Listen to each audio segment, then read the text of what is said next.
சமையல் திருவிழாவின் நண்பர்கள் மற்றும் குடும்பத்தினருக்கு அன்பான வணக்கங்கள். இன்றைக்கி நம்ம சேனலில் முந்திரி கொத்து எப்படி செய்யலாங்கிறதான் பார்க்க போகிறோம். இது செய்கிறதுக்கு 200 கிராம் பாசிப்பயிறு, அப்புறம் 3 தேங்காய் சீல் எடுத்து நல்லா துருவி வச்சுருக்கிறேன். 1/2 டீஸ்பூன் போல் ஏலக்காய் தூள், 1/4 டீஸ்பூன் சுக்கு பொடி. இந்த மாதிரி ஸ்வீட்ஸ்லாம் செய்யும்போது கொஞ்சமாக சுக்கு சேர்த்துட்டோம் அப்படின்னா ஈஸியாக டைஜஸ்ட் ஆயிரும். இதுதான் ஸ்டஃபிங்க்கு தேவையான பொருட்கள். அடுத்ததாக இனிப்புக்காக கருப்பட்டி எடுத்துருக்கிறேன். 250 கிராம் கருப்பட்டி. நீங்கள் கருப்பட்டிக்கு பதிலாக வெல்லம் கூட பயன்படுத்தலாம். கருப்பட்டியில் செஞ்சால் இன்னும் ஹெல்த்தியாக இருக்கும் இல்லையா, அதனால் கருப்பட்டி எடுத்துருக்கிறேன். அப்புறம் இதெல்லாம் கோட் பண்ணுறதுக்கு பச்சரிசி மாவு 5 டேபிள் ஸ்பூன், மைதா மாவு 1 டேபிள் ஸ்பூன், உப்பு, நெய், மஞ்சள் தூள், இவ்வளோ தாங்க. ஃபஸ்ட்டு ஸ்டவ் ஆன் பண்ணிவிட்டு அதில் கடாய் வச்சுருங்க. ஃப்ளேமை மீடியம்லேயே வச்சுக்கோங்க, கூட்டவோ குறைக்கவோ தேவையில்லை. இப்போது பாதி அளவு பாசிப்பயிரை சேர்த்து அதை நல்லா பொன்னிறமாகிற வரைக்கும் வறுத்துக்கோங்க.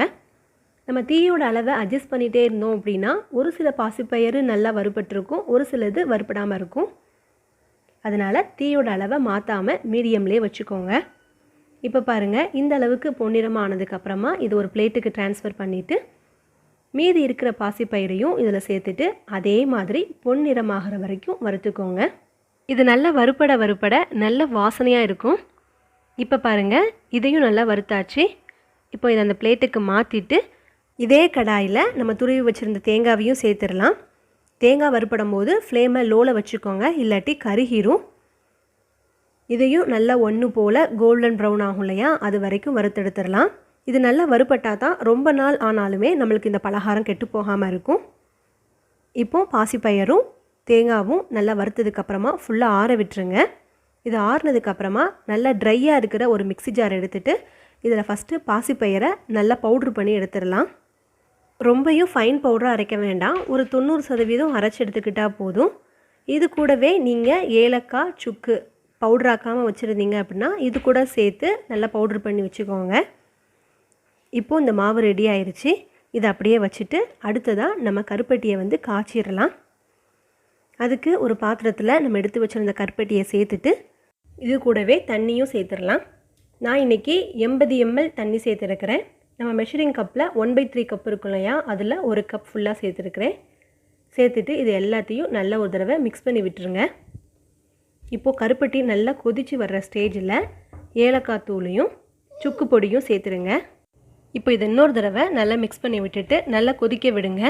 இதில் பாகுபதெல்லாம் வர வேண்டாங்க, நல்லா இந்த பிசுப்பாக அந்த வரும் பார்த்திங்களா, இந்த ஸ்டேஜில் நம்ம ஸ்டவ்வை ஆஃப் பண்ணிவிட்டு இதை இறக்கி வச்சிடலாம்.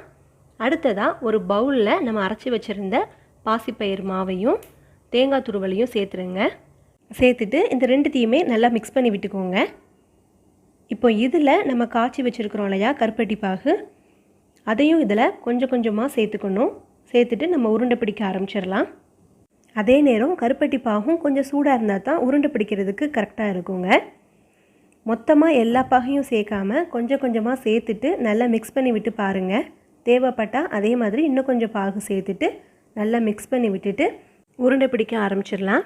நான் இது கூடவே 1 டேபிள் ஸ்பூன் நெய் சேர்த்துருக்கிறேன். நெய் சேர்த்து பிசையும் போது இன்னுமுமே டேஸ்ட்டும் நல்லாயிருக்கும், வாசனையும் நல்லாயிருக்கும். நீங்கள் வெறுமனை இதை மட்டும் உருண்டையாக பிடிச்சி கிட்ஸுக்கு ஸ்நாக்ஸாக கொடுக்கலாம். ரொம்ப ஹெல்த்தியான ஸ்நாக்ஸ் இது. அதே நேரம் நம்ம தேங்காயுமே நல்லா வறுத்து தானே சேர்த்துருக்குறோம், ஸோ சீக்கிரமாக கெட்டு போகாது. நீங்கள் இது எல்லாத்தையுமே ஒரு கண்டெய்னரில் ஸ்டோர் பண்ணிவிட்டு ஃப்ரிட்ஜில் இல்லாமல் வெளியில் வச்சாலுமே 1 வாரம் 10 நாள் வரைக்கும் கெடாமல் இருக்கும். அவ்வளோதான், நம்ம உருண்டைகள் எல்லாத்தையும் பிடிச்சாச்சு. இப்போ இது எல்லாத்தையுமே நல்லா கோட் பண்ணிவிட்டு ஃப்ரை பண்ணி எடுத்துடலாம். அதுக்கான மாவு ரெடி பண்ணிடுவோம். ஃபஸ்ட்டு அதுக்கு அரிசி மாவு, மைதா மாவு, அப்புறம் இதுக்கு தேவையான அளவு உப்பு, மஞ்சள் தூள். மஞ்சள் தூள் 3 பிஞ்ச் சேர்த்துக்கோங்க, ரொம்பையும் சேர்க்க வேண்டாம். இது அந்த கலர் நல்லா அழகாக வரும், அதுக்காகத்தான் மஞ்சள் தூள் சேர்க்குறோம். இப்போ அதில் தண்ணி கொஞ்சம் கொஞ்சமாக சேர்த்துட்டு நல்லா மிக்ஸ் பண்ணி விட்டுக்கோங்க. கட்டி இல்லாத அளவுக்கு நல்லா கரைச்சி எடுத்துக்கோங்க. இதோட கன்சிஸ்டன்சி எப்படி இருக்கும் அப்படின்னா, நம்ம இப்படி எடுத்து ஊற்றும் போது அந்த ஃப்ரீயாக மாவு வருது இல்லையா, இந்த மாதிரி இருக்கணும். அப்படின்னா அது அந்த உருண்டையோடு நல்லா ஒட்டி பிடிச்சி வரும். இப்போ நம்ம ரெடி பண்ணி வச்சுருந்த உருண்டையில் 3 உருண்டை சேர்த்துக்கோங்க. இந்த மாதிரி அக்கண்ணா ஷேப்பில் எடுத்துக்கோங்க. எடுத்துகிட்டு நம்ம ரெடி பண்ணி வச்சுருந்த மாவில் நல்லா டிப் பண்ணி இதை அப்படியே சூடாக இருக்கிற எண்ணெயில் பொரிச்சு எடுத்துட்டோம் அப்படின்னா ரெடி ஆயிரும். அப்புறம் ஒரு சின்ன டிப் ஃப்ரெண்ட்ஸ், நம்ம இதில் மைதா மாவு சேர்த்துருக்குறோம் இல்லையா, அது வந்து பைண்ட் பண்ணுறதுக்காக, எல்லாமே ஒட்டி பிடிக்கிறதுக்காக தான். மைதா மாவோட அளவு அதிகமானாலுமே ரொம்ப வலுவாயிரும். அதனால் 1 டேபிள் ஸ்பூன், அப்படி இல்லைன்னா அதுக்கு குறைவாக கூட நீங்கள் சேர்த்துக்கிடலாம். அதே நேரம் இது ரொம்ப நேரம் ஃப்ரை பண்ணுங்கிற அவசியமும் கிடையாதுங்க. இது மாவு வந்து வேகிறதுக்கான டைம் மட்டும்தான். 2 பக்கமுமே நல்லா கோல்டன் ப்ரௌன் ஆனதுக்கப்புறமா எடுத்துருங்க. இது நல்லா ஆறுனதுக்கப்புறமா ஒரு சில்வர் பக்கெட்லேயோ இல்லை கண்டெய்னர்லேயோ நீங்கள் ஸ்டோர் பண்ணி வச்சுக்கோங்க.